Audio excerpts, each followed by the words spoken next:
Welcome in the latest episode of 5 on the Floor on the 5 Reasons Sports Network, also on Dash Radio. Download the free Dash Radio app. Go to the Nothing But Net channel. Just got to search for it. And we're on every day, 10 a.m. to 11 a.m. Eastern and 7 a.m. to 8 a.m. Pacific. Also, check out 5reasonsports.com. You can spell it out, F-I-V-E, reasonsports.com. All the latest recaps, and they are the latest. They come out like 2 minutes after the game ends from Brady Hawk. Also, we've got columns on there. We've got, of course, Tua, and the Dolphins are getting back at it, going to play in 2 weeks from today, actually. So make sure you check out 5 Reasons Sports for all of the Dolphin coverage, Canes coverage, Marlins, Panthers, and everything else going on in South Florida sports. Also, check out the great sponsors of the 5 Reasons Sports Network. One of them is the Gonzalez and Tybor Law Firm. Bankruptcyisgoodforyou.com. A recent report showed that over 45% of people used their stimulus checks to repay debt. This is money that could have and should have gone to cover living expenses.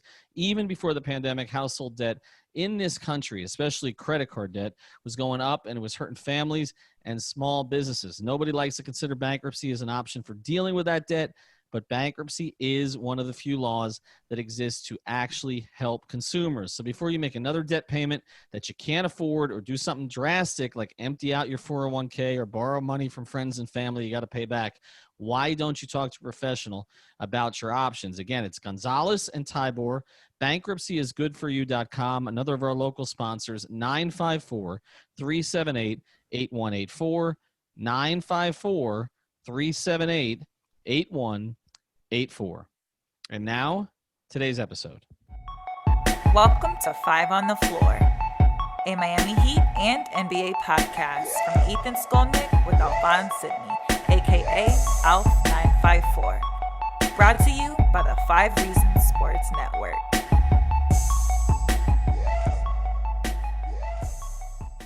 All right, Ethan Skolnick back on 5 on the Floor. Here's today's floor plan. I've got Alex Toledo. I've got Greg Sylvander. Of course, we're going to have the streams before games, after games. Alphonse Sidney is going to host the post-game streams.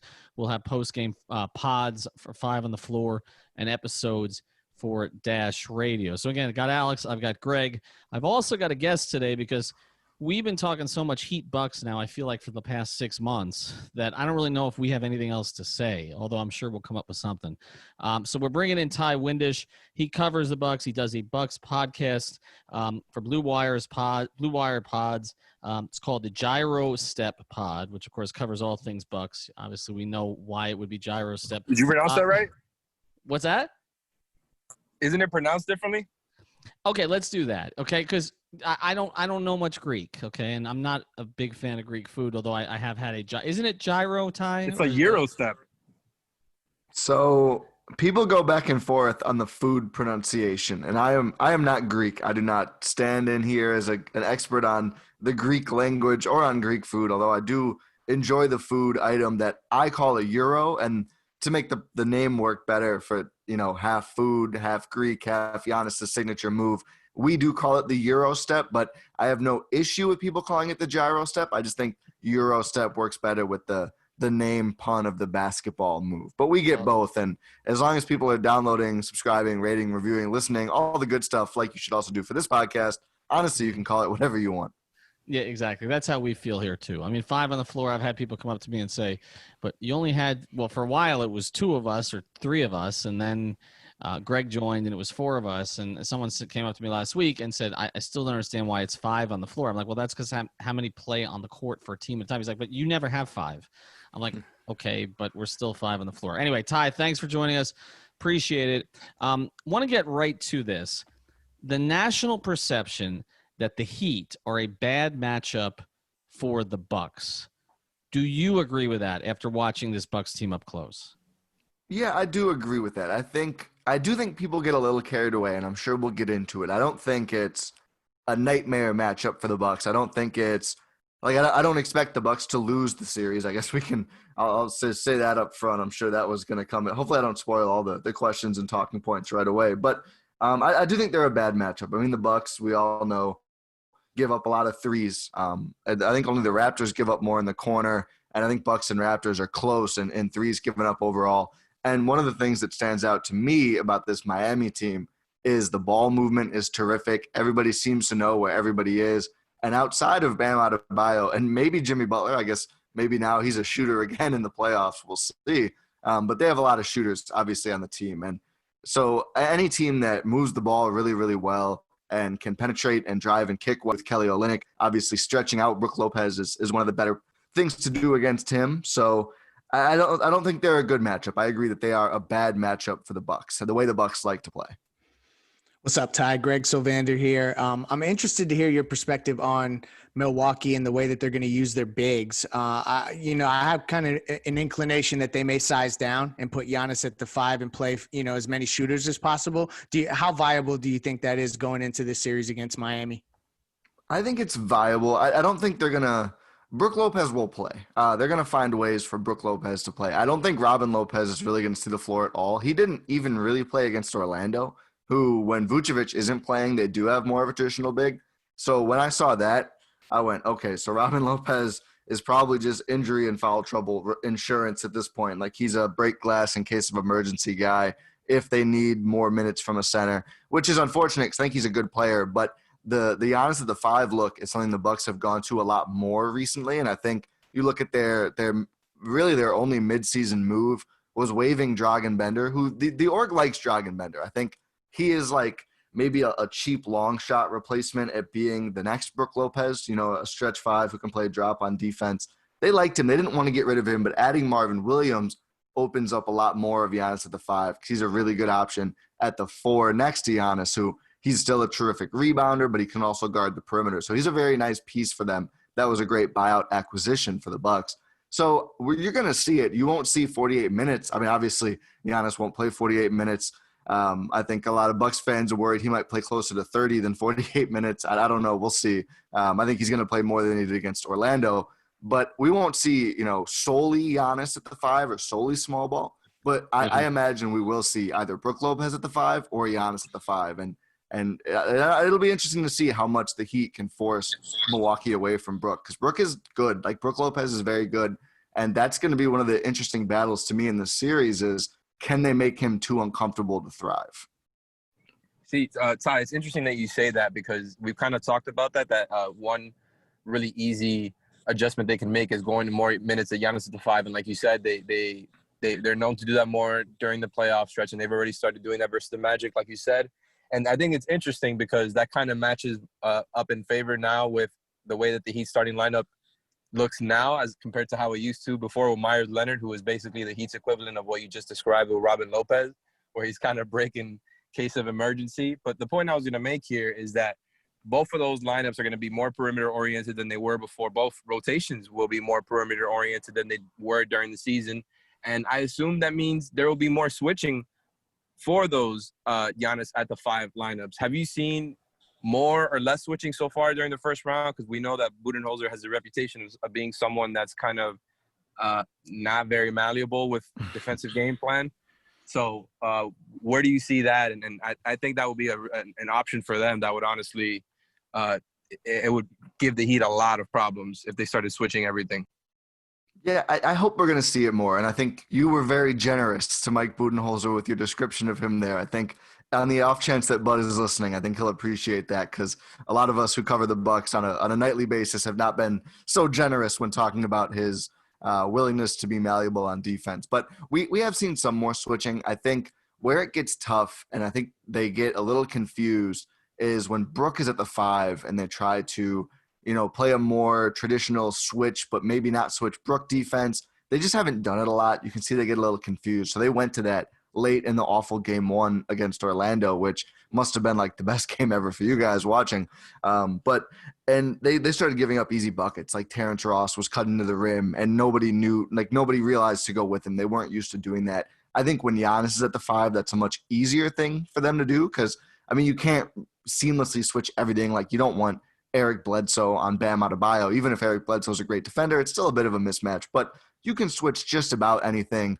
And really the engine of Milwaukee's defense, the thing that makes it all work is they're going to mess up sometimes. Like, the way they play defense, they'll mess up. They'll maybe swing a rotation a little bit late, but when the guy who's swinging over late is Giannis, who's like nobody has his combination of length, size, speed, athleticism, et cetera, it covers up a lot, right? Like it's like the ultimate cheat code. So I think their philosophy is really just like take away the best possible shots. Don't let anybody get to the rim. We'll give up some shots. We'll have guys like Giannis contesting some shots, which just doesn't make it easy on the offensive player.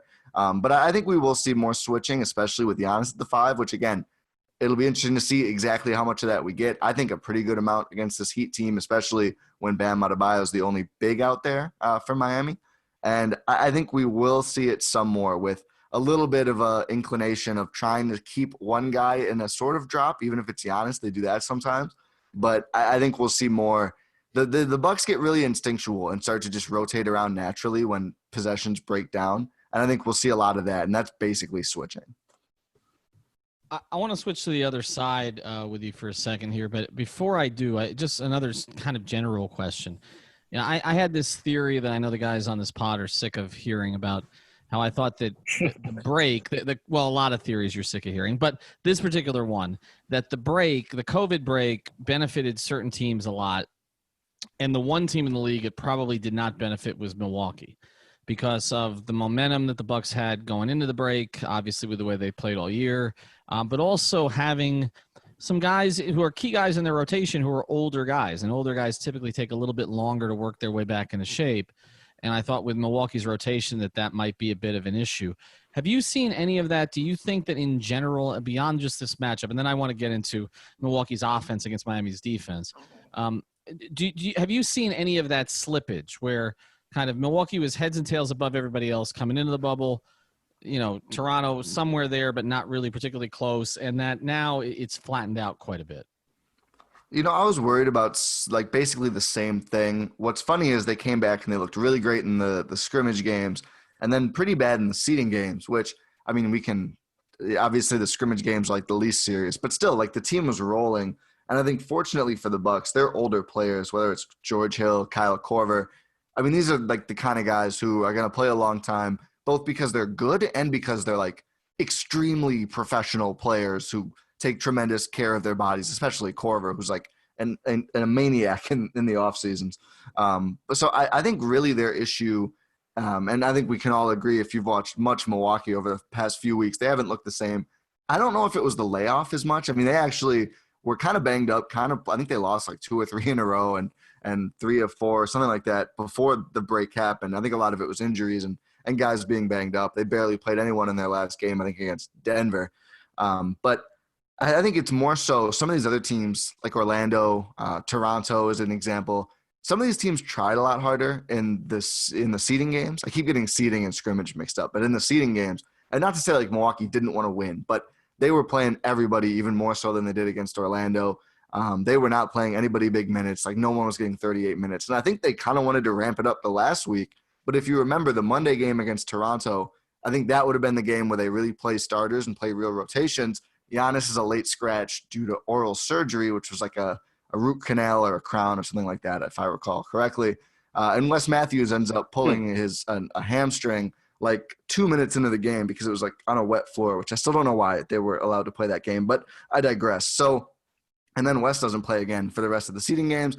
And then Giannis gets ejected like 10 minutes into the next seeding game for headbutting Mo Wagner. So, you know, Milwaukee might have wanted to ramp up a little bit more than they did, although they didn't come in with a very, serious attitude. They needed one game to go their way out of their 8 games and Toronto's 8 games. I mean, their magic number for the first seed was 1. So there was really no urgency.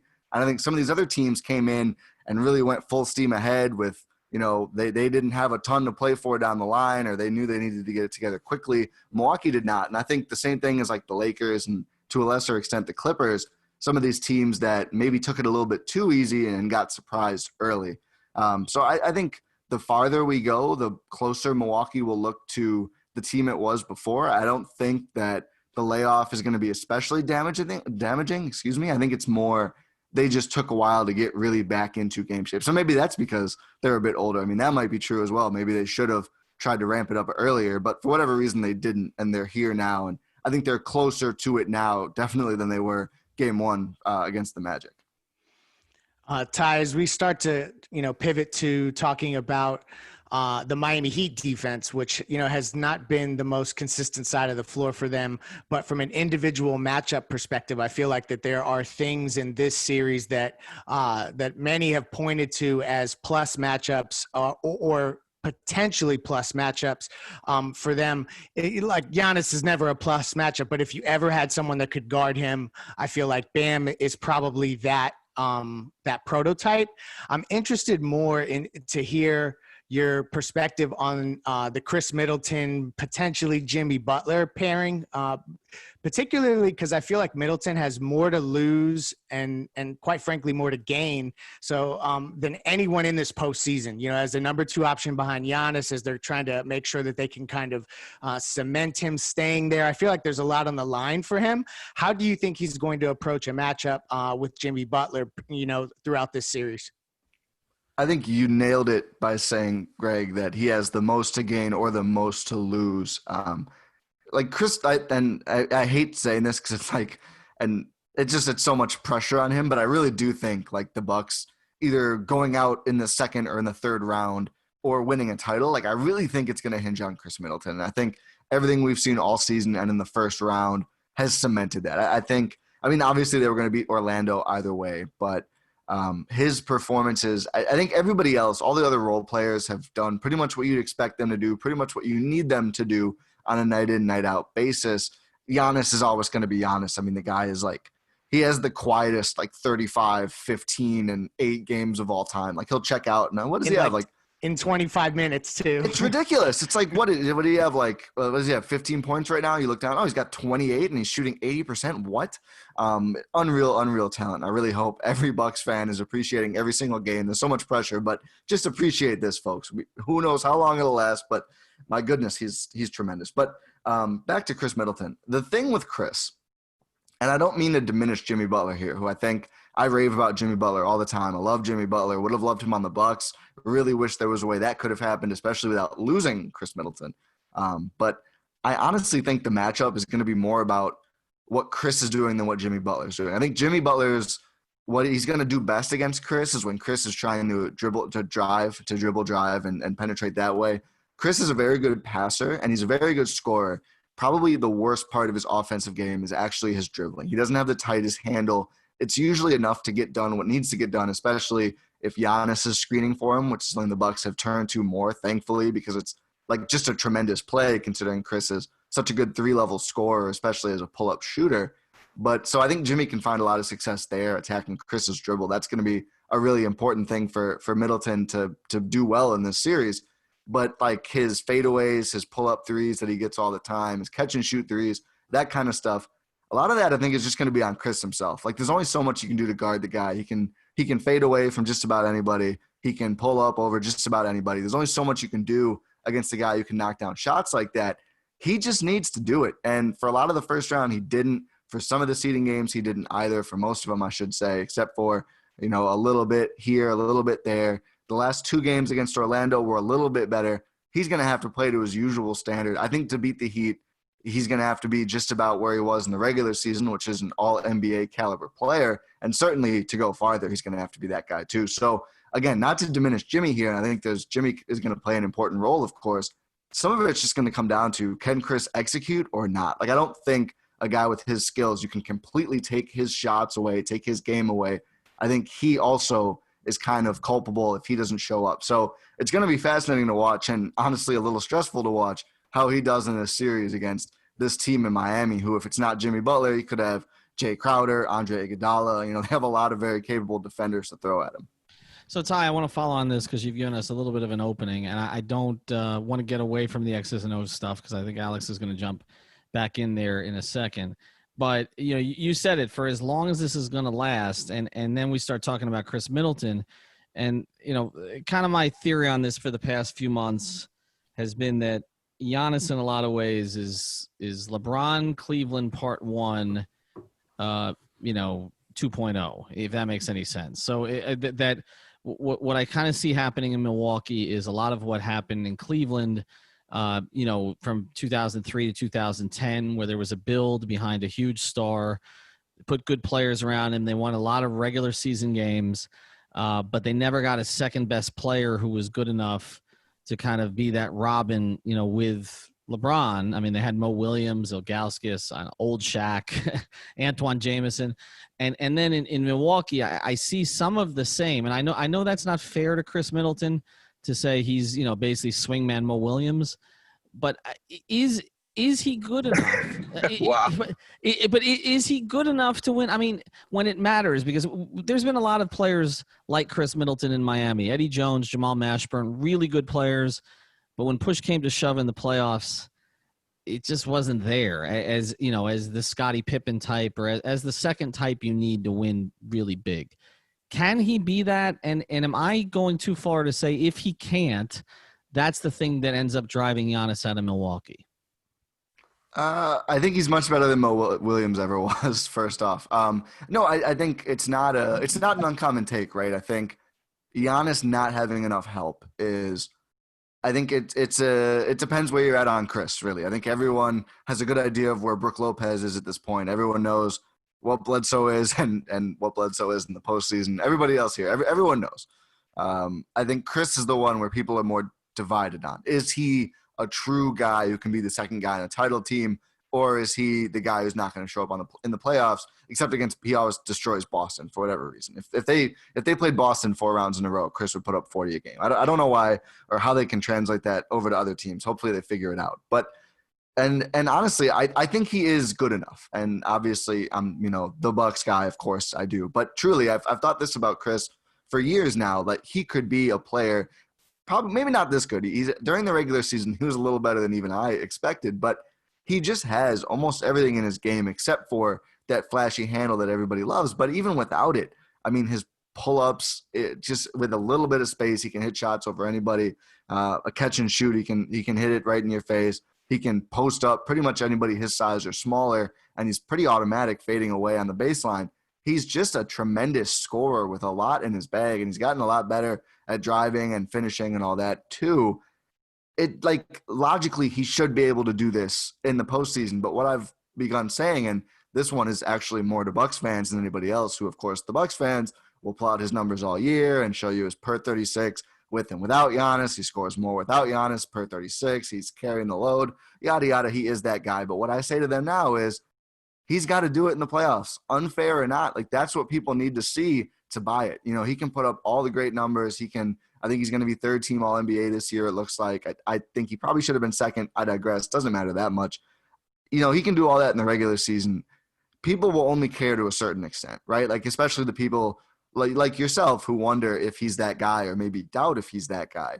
He's got to do it on this level. So far this postseason, he hasn't. It's very troubling. It could well be the thing that ends up with Giannis wearing a different jersey in 2 years. Hopefully a full 2 years. I think it would be. Or 1 year from now, whatever. A year and a half, whatever. Time's all messed up with the pandemic. But right. Time doesn't exist anymore. It truly doesn't. It's a fake construct now. But it could be. And I've said, if he doesn't show up this whole run and they get super outcoached, I think the Bucks should make some absolutely dramatic changes before next season if Giannis says he will hang around for that long, which, again, I think he would. I don't think he's a trade me now kind of guy. I think you make dramatic changes and try to find someone who can be that guy, just because they just don't have time anymore. They really just truly do not have any time. To that end, what can – so let's, again, carry this a little more forward. If you win the championship this year as the Milwaukee Bucks, I think it's pretty fair to say Giannis is going to stay there as long as he can. But if they don't, and again, if we mentioned if Chris Middleton is not that guy, and then they got one more year to pull this off, and it's going to be the biggest story of the whole year because the pending superstar free agent always dwarfs every other story. It did with LeBron in 2010. It did with Durant in 2016. It's all anybody talks about. And so this is going to be the whole year of Giannis getting asked in every arena, is he staying? Is he going? And I guess my question is, what could Milwaukee do? Because that's the problem that Cleveland ran up against. That, okay, we got to clear the decks. We'll fire the coach. They kept Mike Brown. They fired Silas. They kept Mike Brown around for a long time. But then it was, okay, we tried to get Stoudemire. That didn't work. We tried to get Bosch. Well, he didn't want to join LeBron. Then we've got Antoine Jamison. We added him. Well, he was kind of old. He wasn't the same kind of player. What could Milwaukee feasibly do to get a second best player who was better than Chris Middleton? So maybe Chris Middleton could be your third, which is probably on a championship team where he belongs. We'll see. We'll see on that very last point. I think you just really go into seeing what you can get for your stuff. I mean, they have a few draft picks to trade, whether it's the 1 first and 2 seconds from Indiana, or I think they can trade. I think after this draft, they'll be able to trade 2 of their future firsts, 1 or 2. I think 2 if you go pretty far down the line. So I think at that point, you pretty much put every chip besides Giannis on the table and look around the league and try to aggressively pursue a guy, whether it's, Bradley Beal, who I don't know if they could get him. I don't think Washington wants to get rid of him in the first place, which a lot of people seem to ignore when talking about Bradley Beal trades.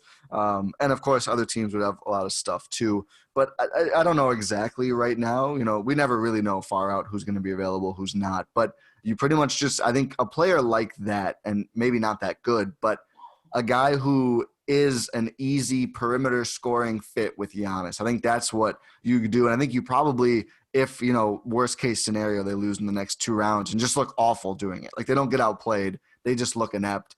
I think ideally what you do then is you figure out a coach who, and no offense to Mike Budenholzer, I think he's a good coach.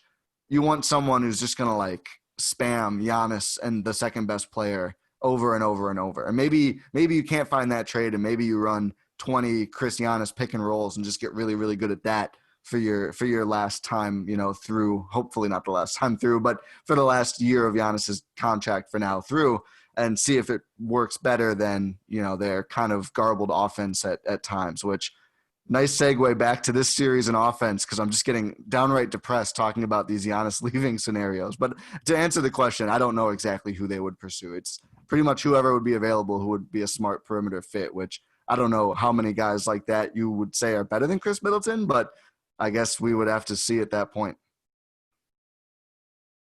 Hey, so I also wanted to ask here, and now getting back to the X's and O's stuff. Basically, I think we saw a lot of this last year on how to guard Giannis and how to guard the Bucks, and what are you prioritizing? What types of shots are you letting the Bucks take? And we saw this with the Raptors, where I think they just had, one of the best defensive rosters we've ever seen, especially for the modern era. And they really closed the gaps for Giannis on attacking the basket, and they let guys shoot.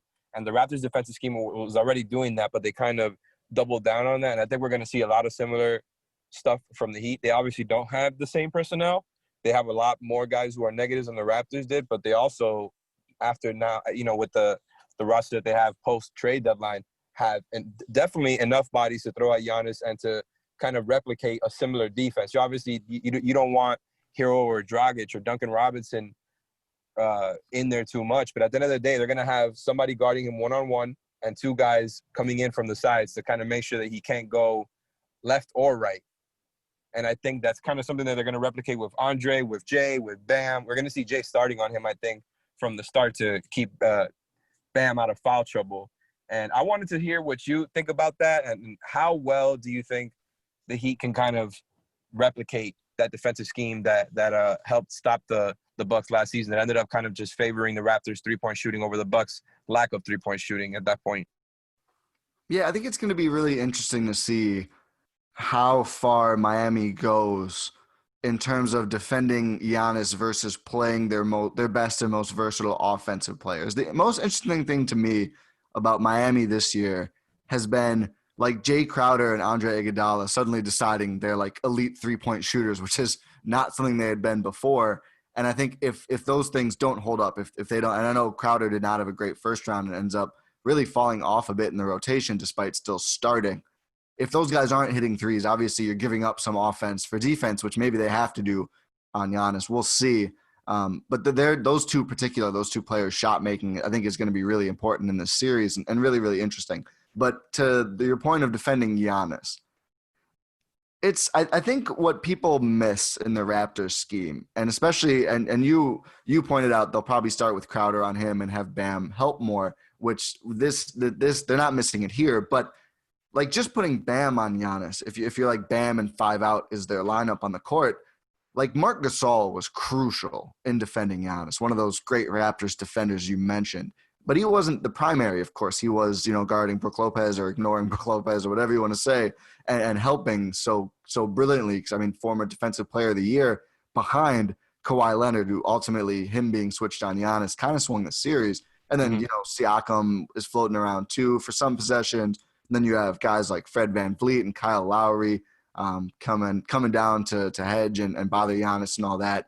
So despite the Heat having these great forwards, if and when they go to Bam on Giannis, I think it will hurt that they don't have, another, like a defensive anchor center position to go the guy behind on the back them. line.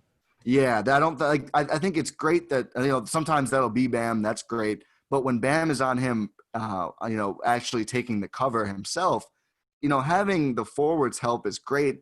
I just don't know if it'll be enough, especially because I don't think they're just going to line him up like a center and just keep him right by the rim. I don't know. I guess we'll see. And I think the Bucks going to more Giannis at the center is kind of a reaction to, like, if Brook Lopez gets cold and you want 5 shooters, or just wanting 4 shooters, or just wanting 4 better shooters than Brook Lopez, who is pretty streaky from deep. I think that's part of the thinking there is if you go that 5 out wide, 4 out and Giannis lineup, I guess, there's just, like, theoretically the Bucks make you pay more if you do leave somebody alone to put them under the rim. And the trade-off of putting Jay Crowder there as opposed to Marc Gasol, maybe it's not worth leaving the perimeter players alone. These are the questions Miami is going to have to answer if the Bucks put them in that position, which I think they will. So then it comes down to Giannis making the right reads, which I think he's gotten a lot better at this year. You watched the Eastern Conference Finals, which I did during the pause, which was pretty brutal. He'd have 3 guys around him and still trying to score, and it's just not a great idea, even for a guy as good as Giannis. I think this year he's gotten a lot better, a lot smarter at passing out. He's going to need to keep doing that, even if shots aren't falling. He's going to have to take some shots, of course, but he's going to have to continue to play make. That's going to be huge, and the guys are going to have to hit shots, which also will be huge. So it's going to be interesting. It's a lot of pressure on Giannis, who really just needs to be a very smart decision maker in addition to everything else that he already is. But he's certainly going to put pressure on the Heat. And when they do go to Bam on him, I do wonder about the utility of those help defenders if they're not, that big man who's providing the backup. It's a really interesting point. You talk about matchups and making the right reads. It took Nate McMillan 4 games to figure out that they should be hunting out Goran Dragic and going at him from an offensive perspective. So I'm interested to hear your take on how much they may put the ball in Eric Bledsoe's hands and attack Goran Dragic and kind of hunt out that matchup. I don't know if they'll pointedly do it. Bud has been very off and on this season about exploiting matchups. And I know the Bledsoe is the one you asked, but what fascinates me about this series is when Milwaukee is playing Giannis at the 4 and Brook Lopez at the 5, if Miami in those lineups at all is playing Bam without Kelly Olynyk or Myers Leonard. Is Myers Leonard hurt? He's not hurt, is he? No. Okay, I feel like he fell out of the rotation. Okay. They decided to go smaller with Jay Crowder and size down a bit with Bam and basically only play 1 big, so he's not playing, but he's completely healthy. Okay. That was I thought I remember him being hurt, but then I thought he got better. Then he wasn't playing. I was confused. Okay, thank you both for clearing that up. But if they play with Bam without another big, which they have been doing more, and Brook Lopez is out there and Bam's defending Giannis, if somebody like Andre Iguodala or Jay Crowder is on Brook Lopez, it'll be fascinating to me to see what the Bucks do with that. Because I think even though both of those guys are strong, smart defenders, Brook Lopez is like an otherworldly post scorer. They've gone to him more, so we might see some of that. But Bledsoe, I think definitely we're going to see some of Bledsoe working against Dragic in particular. Basically, his role in the offense a lot of the times is like if Giannis is having a breather possession or not on the floor, maybe Bledsoe just go out there and try to create something, really get to the rim. And he's been comfortable getting to the rim, which he's always been good at. And lately, he's got a really nice step back elbow jumper that he's been working on off of those drives to the rim. That for whatever reason, that's a jump shot he's pretty good at hitting. And his threes are off and on. He gets 3 happy sometimes. If he takes more than 2 pull-up threes in a quarter, I don't really like it. So I'm hoping to not see a ton of that because he's just not a great shooter. But he will take them, which maybe keeps the defenses honest. But I think we'll definitely see him working against Dragic. Maybe it's not a part of the game plan specifically for this team as much as it is kind of like a the Bucks kind of wait till teams forget about Bledsoe, and then they'll move the ball over to him. Defenses are so set and looking at Chris and Giannis, oftentimes he ends up with more space to operate in, and then life just becomes a lot easier for Eric Bledsoe, which I think is a smart thing to do with a player who's had the ups and downs he's had. So I definitely think we'll see some of Bledsoe working against Dragic. I don't know how premeditated it is, but I think we'll see it. I think that's an interesting point that you're making right there, because the pull-up threes is something that's actually been a weakness for the Heat. And obviously, if you're the defense, like, you'll take Bledsoe taking open threes, but that might be something to watch for because of the Heat's defensive scheme. A lot of times giving up those pull-up threes, their weakness all season has been the point of attack ever since Justice Winslow went down. And they obviously traded for guys at the trade deadline to help with defense. But still, the top of the arc there, Bledsoe gets hot from there, could probably win them a game or two. I don't know how, proficient he is from there. But the thing with also is that the Heat are, they don't give up a ton of drives, but once they do, their rim protection is not great. So if Bledsoe can get to the rim, that might be another way where he can really be like he's their third best player against the Heat. That would really help the Bucks actually just take this. But what I really wanted to ask about here, which also includes Bledsoe, is some potential cross-matching that might come, I think, from both sides. Like, I think we might see Bledsoe maybe guarding Duncan Robinson at some points. I think he's somebody who can go chasing around screens better than a Wes Matthews. And I think Wes Matthews will do a good job as well. But how do you feel? Like, I think we might see Goran just going under picks on Bledsoe. Do you see any potential cross matches there from whichever side? I agree with you 100% on the Duncan Robinson matchup. I know Wes has gotten that one. Wes Matthews, to me, I put him on my third team, all defensive ballot. He's been super, super good. Only Giannis has had a bigger impact on the Bucks on-off defensive rating than Wes Matthews this year, and he always picks up the toughest perimeter assignments. But he works better against strength than speed. Like, he works better against guys, which sounds crazy, but he works better against like a James Harden, who is fast but mostly very strong, or a LeBron. Like, he can really plant himself in front of those guys.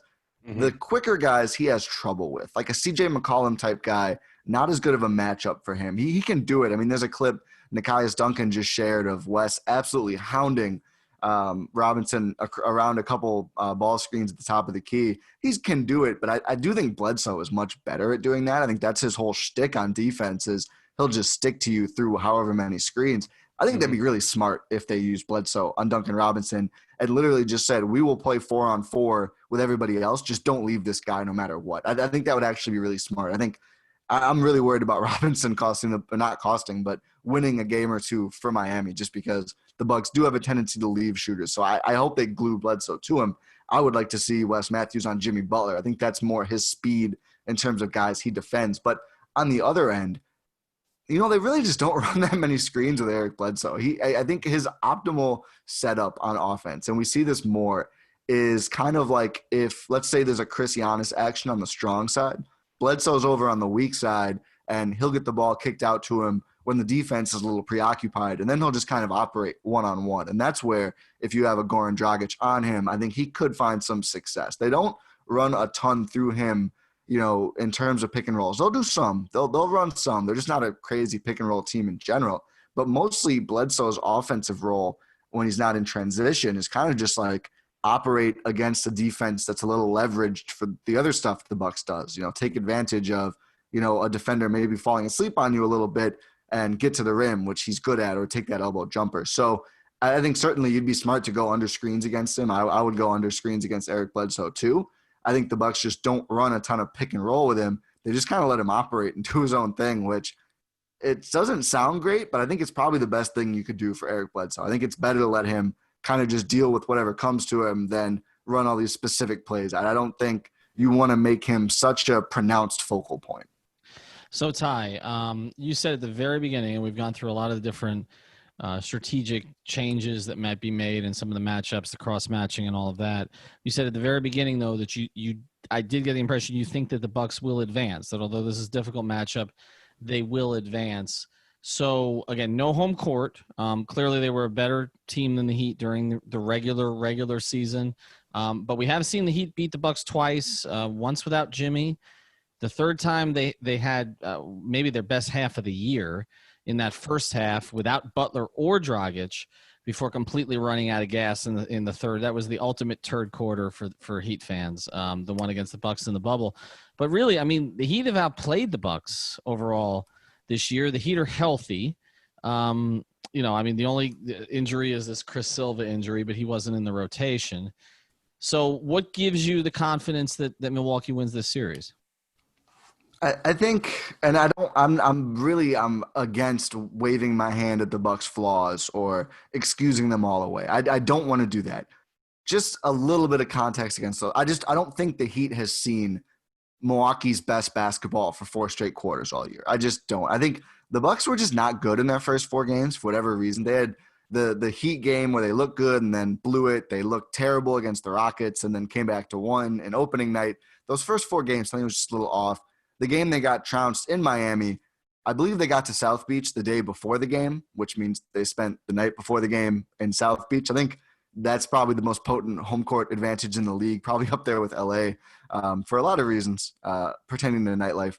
And then the bubble game was just kind of a mess for both teams, like you pointed out. So I don't think the Heat have gotten the Bucks' best game. It kind of reminds me, I think the Bucks played Toronto very well in the regular season last year, and then obviously went up 2-0 and lost 4 straight. I don't think those matchups are entirely indicative of what's going to happen in the playoff matchups for a few different reasons. But I do think Milwaukee will have its hands full. I really think this game, it's going to come down a lot to the Bucks' defense, I think, because Miami's defense is so good. I mean, Giannis does convert 13 of 13 within the arc looks against Bam Adebayo in the bubble game. As you said, Miami not at full strength. But I think no one is stopping Giannis, but I do think Miami will make it hard on Milwaukee. The MI teams are killing me on this podcast. I think Miami will make it hard on Milwaukee's half-court offense, even though the Bucks have had a very good half-court offense this year, despite what the Inside the NBA crew on TNT will tell you. Shots fired, I guess. Not really.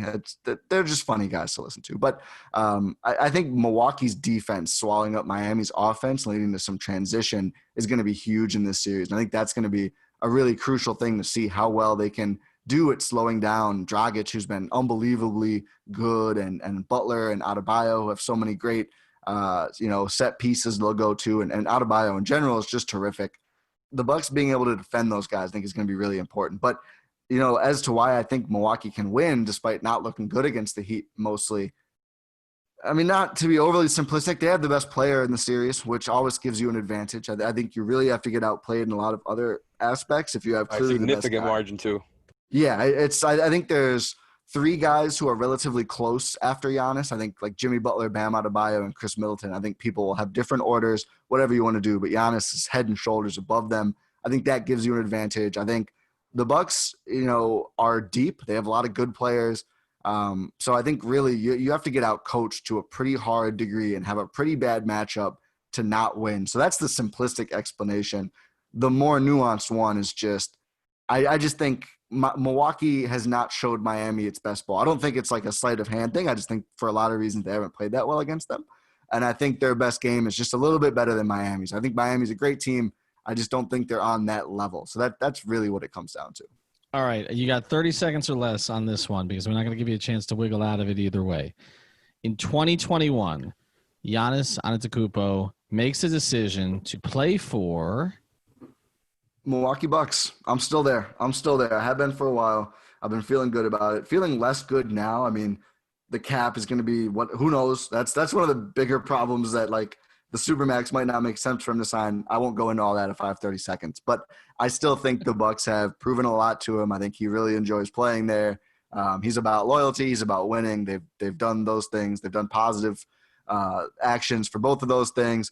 This playoff run is going to be important. But despite them looking iffy in the bubble, I still think their best ball could win them a championship this year. I still think they're capable of playing it, even if they haven't done it nearly enough for me. So I'm going to stick with Milwaukee. All right, Ty. Hey, guys, do you hear that? That's Pat Riley's music. I don't know. Greg has the guts. All right, Ty. We'll bring you back in 2021 to see how that played out. We'll check in with you during this series. I really appreciate you joining us. Again, follow him at Ti Windisch and follow his podcast, which you guys say it's Euro. It's not Gyro. It's Euro. Yeah, we had D Wade in Miami. It's got to be Euro step. Yeah, it's true. Although Giannis is taking that to even another level. Thanks, Ty. Really appreciate you doing it. Yeah, guys, thanks for having me. It was a lot of fun. Thanks, man. All right, next part of our episode, we got another great sponsor, another great local sponsor here on the 5 Reasons Sports Network, and that's U-Break Wheel Fix. You can find them at ubreakwheelfix.com, or you can find them in North Miami. Give them a phone call at 305-748-0112. Again, it's ubreakwheelfix.com. 15 years of experience in wheel repair and refinishing. They do repair of cracked, bent, curbed, and damaged wheels. They also do refinishing and powder coating that takes you back to factory specifications, but along with over 5,000 available custom colors. These are themed wheeled colors after your favorite South Florida sports teams, including the Miami Heat. So check out those Vice colors. Again, it's ubreakwheelfix.com. That's our friend Mark over 305-748-0112, 305-748-0112. All right, let's get back to the episode. Thanks again to Ti Windisch for joining us. Want to get into some bigger picture stuff here with you guys in the few minutes that we have left. Greg and I talked a lot, and then I think, Alex, you jumped in, a couple of days ago about where this season was supposed to go at the beginning and where it is, and that getting to the second round would be the accomplishment this year. And even people inside the organization believe that. You had a really young team. You had a lot of inexperienced guys. You had guys who never done anything, to make themselves top 10 picks in the past, that the Heat had basically put together this team. They were going to see how it worked. And the point that I was going to make in a column, if I'd gotten around to writing a column, is that pretty much everything in this season has met or exceeded expectations, except, basically a player they traded away. Jimmy Butler, attitude better than anybody expected. Bam Adebayo's progress better than anybody expected. Duncan Robinson, my God, okay, better than anybody. Right, better than anybody expected. Tyler Hero, rookies aren't supposed to contribute. Better than we expected. Goran Dragic, could he stay healthy?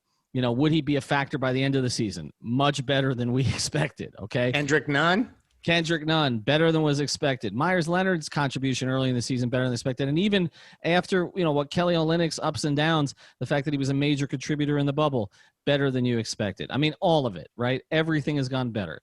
So now we're here in the second round. No home court. That advantage is wiped out. Okay. You have more momentum than the team you're playing, even though they were the better team in the regular season. No South Beach flu. You're right.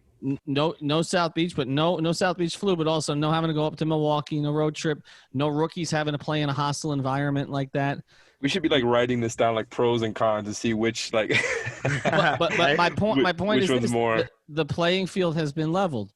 Mm-hmm. You are here. Whatever the expectations were in October, when you and I were up at, Kaiser University, okay, training camp, whatever those expectations were, the point is they don't really matter now because you've met them. You've exceeded them. It's house money now. So let me ask you this question, big picture, Greg. If they win this series, how much does it change the trajectory of the program for the Heat, of the plan? I mean, this particular series. Now, I think we should preface this all by saying this is all a year ahead of schedule, in my opinion, in terms of just the leaps that everyone took that you just outlined. Yep. For all that to happen, this is a year ahead of schedule, and it's been house money from maybe December on with some of the things we saw early. But ultimately, if they can beat Milwaukee, a number 1 seed, particularly with the player that they covet most, that they are targeting most. There's no secret about it, that they are essentially positioning themselves so that they do not compromise the ability to get in a room with Giannis. And to win a series against him would be a pretty convincing way to start that conversation. So I think it's really big in that respect. And also, essentially, as long as they push Milwaukee in this series, I'm feeling good about everything that happened this year and what transpired. I'm feeling really good about the team going into next season with the flexibility combined with young players. So there's really really nothing other than like a sweep or a Bucks in 5 that would make me walk away with any level of a bitter taste in my mouth. So that's kind of where I'm at this point. Yeah, I mean, I'm pretty much all the way with you. Bucks in 5 or the Bucks sweeping would definitely leave me a little bit bitter, just because I think we all seriously believe that they can push this team. Maybe we don't all fully believe that, they're going to win, but at the end of the day, I think we would all be kind of put it around, a lot closer to 50-50 than maybe we would have thought earlier in the season, now that we kind of have seen the finished forms for the playoff stretch of this Heat team. And I think it's kind of like, it's exactly what you said. They're a year ahead of schedule. There's nothing to worry about here. And I think they are going to push this team to the brink. I think they're already ahead when it comes to free agents, and not just Giannis, just being like somewhere that somebody would want to come play for now. Maybe even, take a mid-level exception. You never know. But you know what I'm saying? Like, all they've done is help their profile, help their image, and prove themselves that they're really a top 10 team. And now they're one of the 8 teams remaining. And we know the Warriors are coming back next season. We know Brooklyn's going to have Kyrie, KD back. But at the end of the day, the Heat are going to be in that mix. You got the city of Miami whenever games do return to the city. And you got everything else that comes with the no state tax and all of this. I just think they're way ahead right now.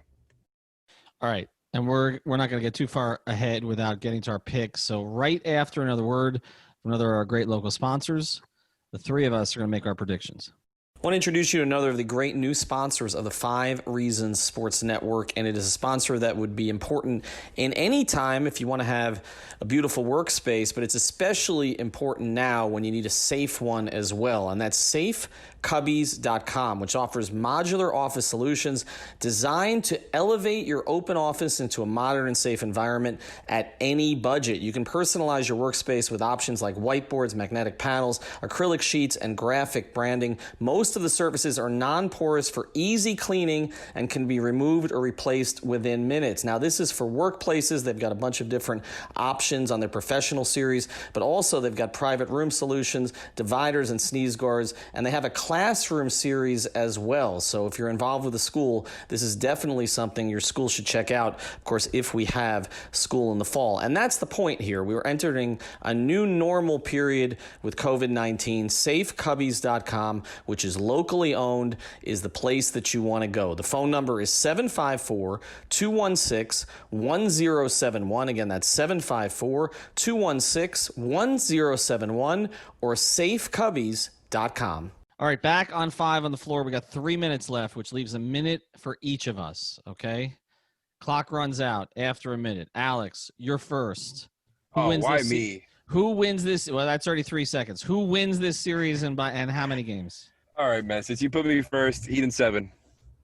Heat in 7. I think that he can really push them, and I kind of am with you when it comes to that theory that you're talking about. I don't really know that they got worse because of the layoff, but I do believe that the playing field has kind of been leveled. I think the Heat have everything you need in order to guard Giannis. I think they have everything you need in order to beat and expose. Not expose because their defense is absolutely great, but the weaknesses there, I think the Heat have everything, and they've got the guys who already have the underdog mentality. It feels right, man. It feels like this is the arc we're going to, and Giannis is going to lose in the second round. And next season, we're going to hear all offseason about Giannis and Milwaukee and free agency and all that, and then Heat Twitter's really going to turn up.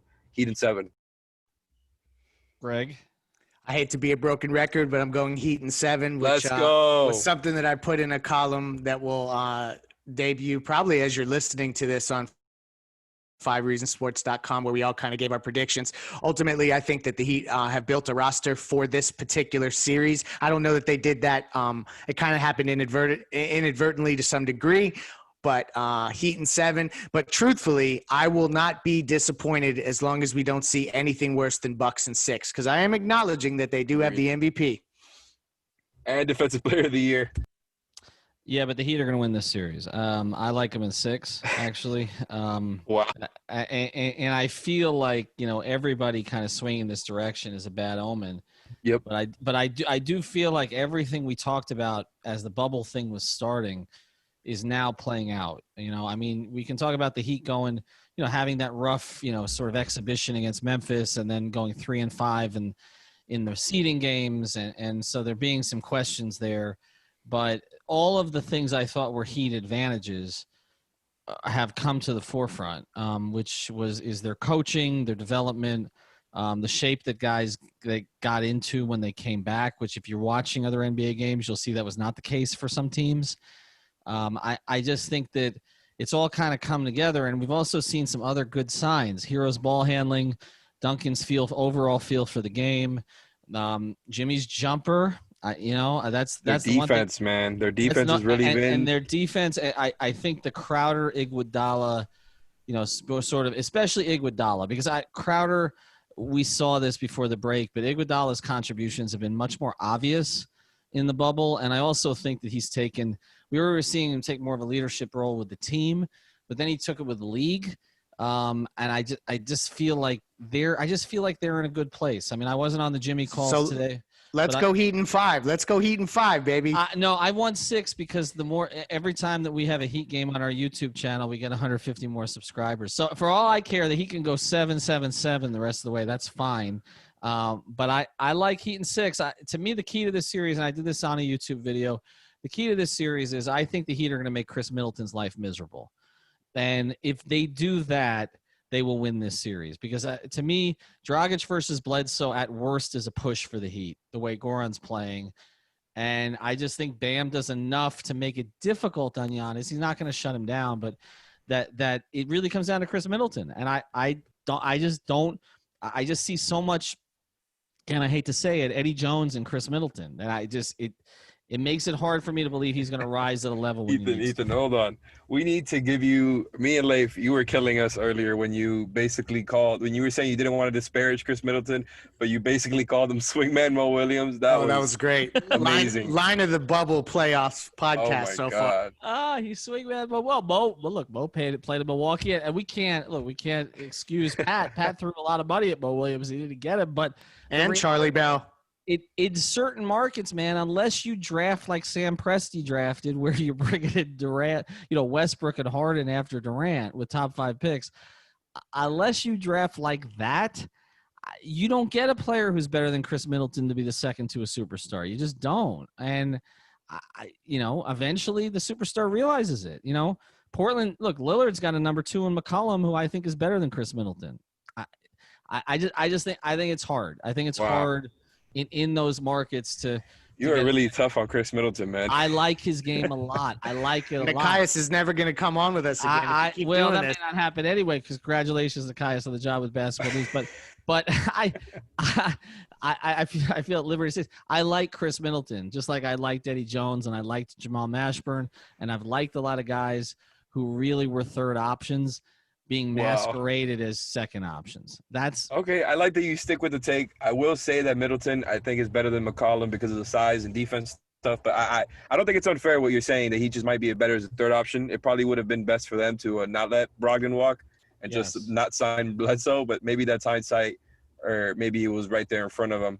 The one thing before we close that we haven't watched out for that I think has to do with Middleton and what you're talking about here is how much Bud goes to the Middleton-Giannis pick and roll. And I wanted to ask Ty about it, but I do think I wanted to say this before we close because I think it's going to be very, very important for them because that defense we're talking about where they load up on Giannis, that's when Giannis is the ball handler and trying to attack the rim and either get to the rim, get called, or draw to a three-point line. But when Giannis is the screener and roller, I think that's going to change the defense. I think that might make the Heat scramble a little bit more, and I think it makes it easier on Chris Middleton, who, if the roll is there, he's going to feed Giannis. If not, he's going to get a jumper, and that's better for him because he's not really an attack-the-rim guy. And I think that's something that if Bud really becomes a little bit more malleable with or just kind of spams a little bit more often, that's going to really mess up the Heat. And that's the only reason – that's the main reason I want to say that I took the Bucks – that I took the Heat over the Bucks because I don't think they're going to go to it enough, and I think the Heat are going to outshoot them in almost every single game because the Heat are going to give up a lot of threes, and I still feel confident that they're going to be able to outshoot the Bucks even with that. Well, I'll just say this. I covered the Cleveland-Atlanta series in 2015 when the Hawks had 4 All-Stars and a guy in DeMar Carroll who was probably their best player the second half of the season. Wow. And I loved that Atlanta team, and I didn't see Mike Budenholzer make a single adjustment in 4 games as that team was swept out. by Cleveland. And I just, to me, that left an impression with me. And I just have not seen, I love Bud as a coach who can get your program to a certain place. I don't think he's the guy to win a title with. And I'm giving Spoelstra an edge in that matchup. I think there will be more adjustments made by the Heat. I agree with you. Maybe he was in the West, right? Because I feel like the East now is just stacked with too many damn good creative coaches up top. Right, exactly. Look, maybe against Vogel, some of the other guys in the West, maybe Doc, but against Spoelstra, against Stevens, and against our friend up in Toronto, Nick Nurse, you have to make adjustments, and I don't think he makes enough adjustments. So I'm going with the Heat in 6. You guys go in 7. Check out 5reasonsports.com. Subscribe to the damn YouTube channel. We want to be at 5,000 by the end of this series, and we will be. Have a great night or day or whatever. 6:30 game, 6 o'clock live stream, post-game pod, post-game stream. Thank you for listening to the 5 on the Floor on the 5 Reasons Sports Network.